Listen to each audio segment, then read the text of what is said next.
நீங்கள் கல்வி பொதுத்தராதர சாதாரண தர பரீட்சையை எழுதிவிட்டு பெறுபவர்களுக்காக காத்திருக்கும் மாணவர்களா, இதோ உங்களுக்கானதோர் நற்செய்தி.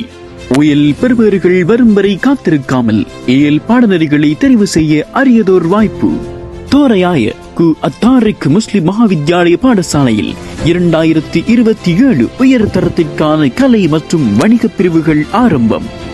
ஏன் நீங்கள் உயர்தர கலை மற்றும் வணிக பிரிவுகளுக்கு அத்தாரிக்கையை தெரிவு செய்ய வேண்டும்? இதோ உங்களுக்கான பதில். தகுதி பெற்ற ஆசிரியர்கள் குழாம். உயர்தர வணிக மற்றும் கலைத்துறையில் மாவட்டத்தில் உயர் பெறுபவர்களை பெற்றுத்தந்த பகுதி நேர ஆசிரியர்கள். ஆரம்ப முதல் 3 மாதங்களுக்கு இலவசமான பகுதி நேர வகுப்புகள், நவீன வசதிகளை கொண்ட வகுப்பறைகள் மற்றும் நவீன கற்றல் உத்திகளை கொண்ட வழிகாட்டுதல்கள், போக்குவரத்துக்கு இலகுவான அமைவிடம், மேலும் தேவை ஏற்படின் தங்குமிட வசதிகள், மட்டுப்படுத்தப்பட்ட ஆசனங்களே உள்ளன. பதவிகளுக்கு முந்திக் கொள்ளுங்கள். மேலதிக தொடர்புகளுக்கு பாடசாலை அதிபர் 07405804559. உங்கள் உயர்தர கல்வி சிறப்பாய் அமைந்திட எங்களுடைய வாழ்த்துக்கள்.